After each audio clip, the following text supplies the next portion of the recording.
southern Illinois, a place where the silence stretches farther than the roads.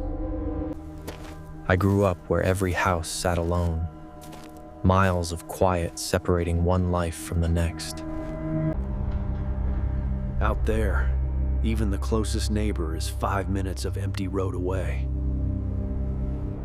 And on that farm sat a tractor older than the town itself. Before I even started the job, Arthur gave me one rule. Stay close to the house after dark. Don't go near the east field, not anymore. I told him I'd stay west of the house. Figured it was just old man superstition. I told him I'd stay west of the house. Figured it was just old man superstition. It looked ancient, but the old thing started smoother than I expected. By the time I made my first loop, the sky was bleeding out its last bit of light. I drove slow circles, watching the daylight drain from the fields. Long weeds snapped beneath the tires, like the field was exhaling its last breath. By the time I parked that first load, the night had swallowed everything. I eased the tractor to a stop beside the barn, the only light left coming from Arthur's porch. And once the engine died, the silence felt wrong. Too complete. That's when I heard it, another engine. Far away, but moving. At first I thought it was coming from the west. Then it shifted, like it was circling me. I walked toward the barn, trying to pin down where that sound was coming from. When I reached the doors, something inside was already moving.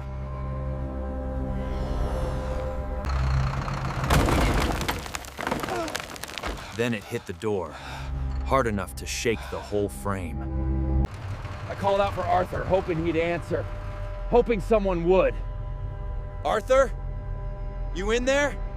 But the only answer I got was another shove. Slower. More deliberate.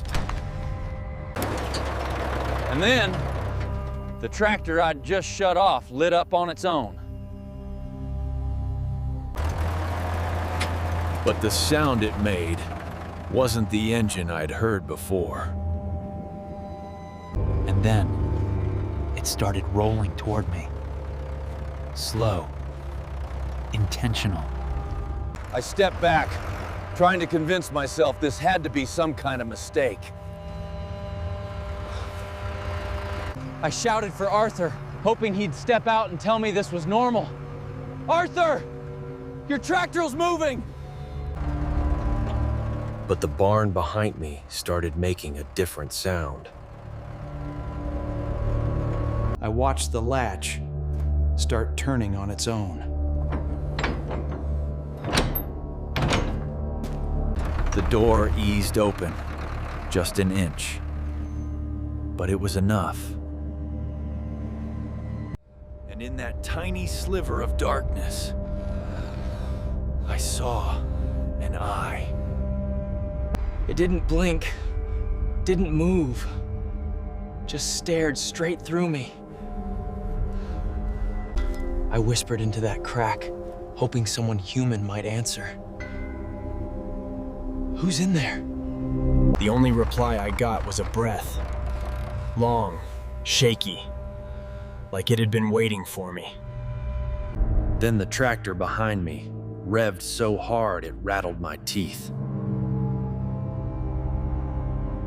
I didn't think, just threw myself sideways before it hit me.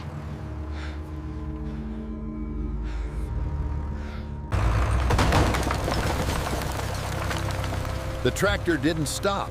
It went straight for the barn. But the worst part was how something inside the barn pushed back. And then the headlights tilted upward. like it was looking at something above me. And when the light hit the rafters, something up there moved. I watched the rafters bend like whatever was up there weighed more than the whole damn barn. And then it started crawling down, slow, like it knew I couldn't move.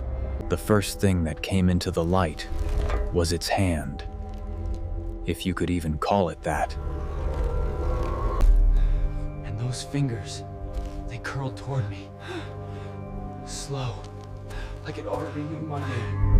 And then it lowered itself even more, like it was choosing me. And then its face slid into the light. And God help me, I wish it hadn't. And when its mouth opened wider, I realized it wasn't trying to breathe. It was trying to speak. And the sound it made wasn't a word. It was a warning. And then it let go of the rafters, dropped right in front of me. And when it started to stand, every instinct I had told me not to watch. When it finally turned its head toward me, everything in me just went cold. And when it took that first step toward me, I finally understood I wasn't getting out of this clean. But the second step, it took that one faster, like it had made up its mind. And then it lowered its head, like it was getting ready to charge. I felt the ground shake beneath me, like it was testing how fast it could move. That's when it growled, so deep I felt it in my ribs. And then it leaned in, like it wanted to see what fear looked like up close. It leaned in closer and started sniffing the air around me, like it was learning my scent. And then it made a sound. My sound, the same breath I'd just taken. And then its mouth started shaping something. Not a sound this time, a word. And what came out of its mouth sounded like the first half of my name. And when it reached for my face, I swear my heart just stopped. I could feel the air move between us. Its fingers were inches from my skin. And that's it!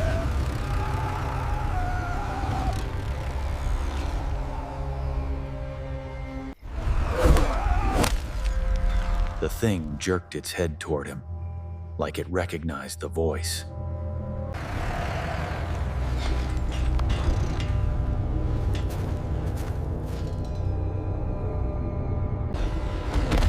When it stepped toward the house, I knew Arthur was in real danger. Arthur saw it move, and I watched the fear hit him all at once.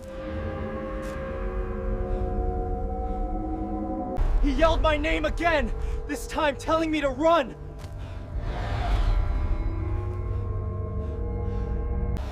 It tilted its head at me, like it was trying to figure out what I'd do next. And then its mouth started to open again, like it wanted to say something else. And then, God, that sound started to shape into a word. Arthur shouted my name again, louder this time, like he knew something was about to happen. The moment Arthur yelled, its mouth snapped shut, like it had been caught. And then, real slow, it turned its head toward Arthur. I watched its whole body shift, angling itself toward the porch, like it had made up its mind. Arthur took a step back into the house, like he finally realized running might be his only chance. The thing, it took another step. This one, closer to the porch. That's when my legs finally listened, and I started moving toward the house. But the second I moved, it turned back toward me. Like it didn't want me getting away either. And then, God, it took a step toward me instead.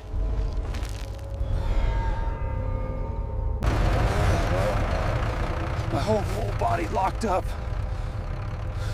Like it was waiting. It lowered its head toward me, slow enough that I could feel the air move. It got so close, I could hear it breathing. Not just feel it, hear it. And behind it, I heard Arthur scream my name again. His voice actually broke. And when I turned back, its hand was rising again, coming for my face. I stumbled backward, just one step, and it was like I finally broke whatever spell it had on me. That's when it lunged. No sound, no warning, just pure speed. I threw myself to the side, and I swear it missed me by inches. It skidded through the dirt, then twisted right back toward me like nothing had slowed it down.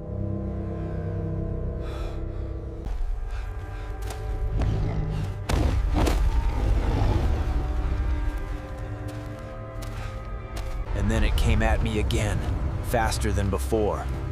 Faster than anything that big should move. I heard Arthur behind me, screaming for me to move.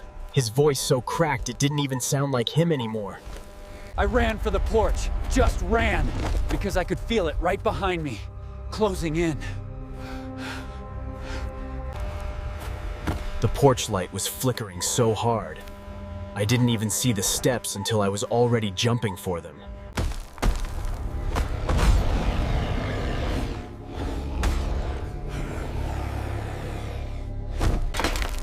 I didn't even stand. I crawled up those steps while I heard it reaching for me again. Arthur grabbed my arm and yanked me inside so hard I almost fell backward.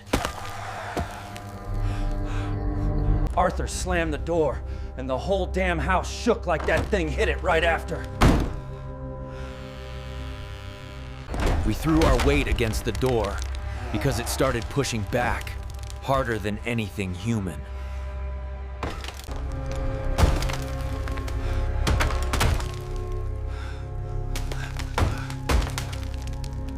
Arthur yelled at me, told me to grab the lock bar, because the door wasn't gonna hold on its own.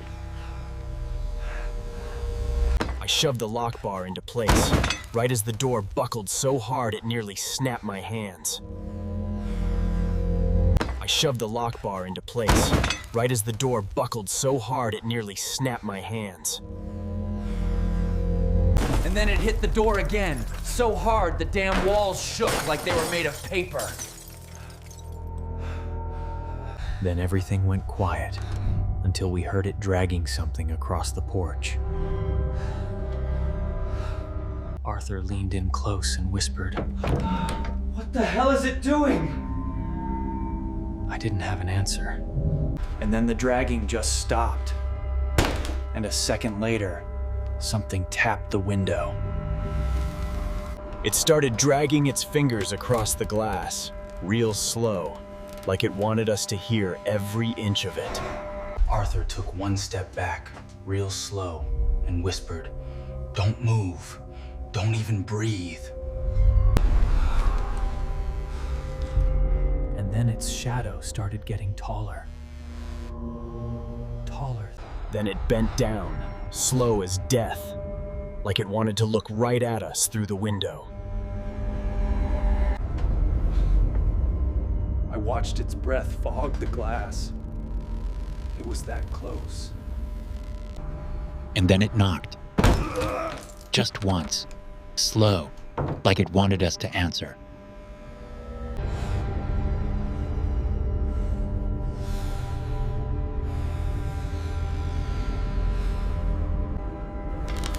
And then its fingers came around the edge of the window frame. The second those fingers tightened, the glass started to crack. Real slow,